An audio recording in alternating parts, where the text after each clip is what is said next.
The start of the school year is an exciting time for many families, but some young people and their caregivers are feeling a little anxious. Students may seem stressed about school supplies or what to wear on the first day, but there are ways to help with that uneasy feeling. Joining us now is Dr. Khadijah Booth Watkins. She's the Associate Director, Clay Center for Young Healthy Minds. Dr. Watkins, hi. Hi, thank Good you to for having see you. me. Good to see you. So, what are the most common stressors for kids heading back to school? The work or the social aspects? Well, that's a good question. It could be both, depending on the kids. Some kids are really stressed about their social interactions. You know, the summer can feel like a long time, and so they might worry about, what the dynamics will be between their friends. Are their friends still going to be their friends? Who's going to be in their classes? And some kids really do fret about the work. They may struggle with the work just because due to some, learning challenges or things that are going on at home. And so the idea of going back to school and getting back into the work can be really stressful for some kids. So what should you do to help prepare students at the different stages, to go back to school, whether it's elementary, middle, or college? Well, it starts with us. So if we're anxious, they're going to be anxious, and so we have to manage our anxiety. Other things that you can do is have conversations early on. Start to talk about, how do you feel about going back to school? What are you looking forward to? It's also okay to ask, is there anything that you're worried about going back to school? Anything bothering you? And there are lots of things that you can do to prepare them along the way, helping them kind of reset their school schedule, like what time they get up, what time they go to sleep. It'll make a tremendous difference on that first day when the alarm goes off. It'll be less dramatic. But things like also, again, reconnecting them with friends. This is especially important for kids who may have been away all summer at camps or traveling, and they haven't had a lot of connection with their school friends. Other things that you can do is really just as much preparation as you can do, like packing school bags, getting supplies. Some kids really fret about what they're going to have for lunch and breakfast, so planning out the meals.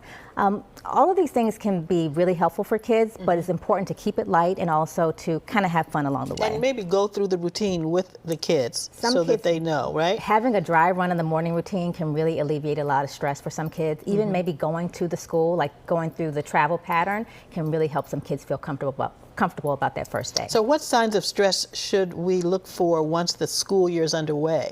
So stress can look different for different kids. Some kids are attuned and they know what anxiety is, and they will come right out and say, I'm feeling anxious, I'm feeling nervous. Other kids may struggle with, articulating their feelings or even being aware of what they're feeling is anxiety. So they may come to you with lots of physical complaints like headaches, nausea, belly aches, body aches. And so when you start to see that, you might start to think about maybe this is anxiety. Other things that could happen, you can start to notice that it's getting increasingly more difficult to get them up and out in the morning, and some kids may just stop going altogether.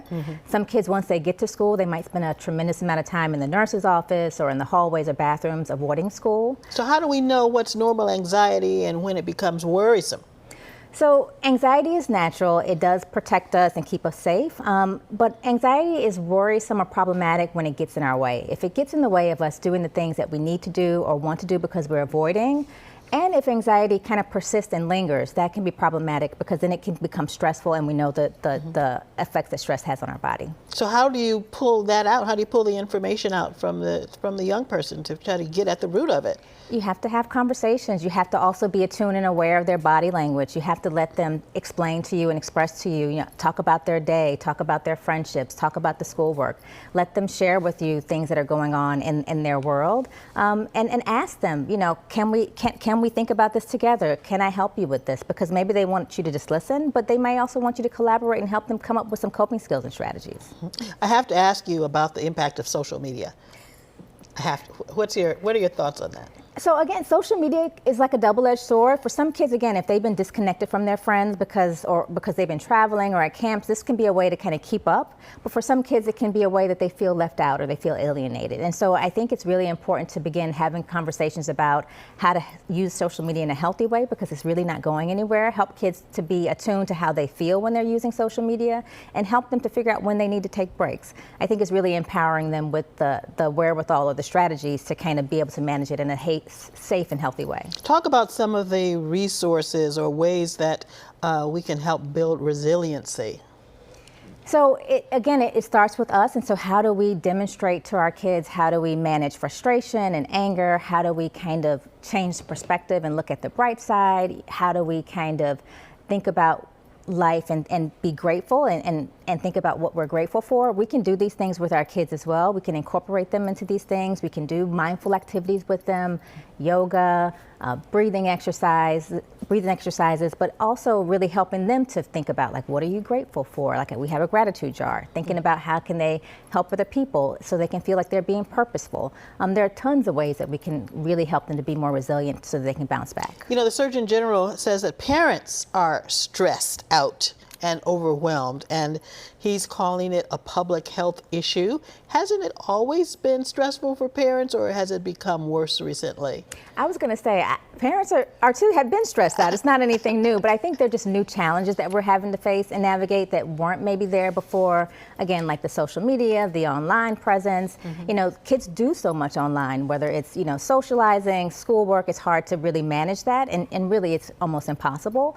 You know, parents are worried about the safety of their kids in school. They're worried about the safety of the world. So there's lots of things for them to be stressed about. Kids pick up signals from their parents. They will vibe off of us, for that's sure. Right. If they see the parents stressed, then often they become stressed, right?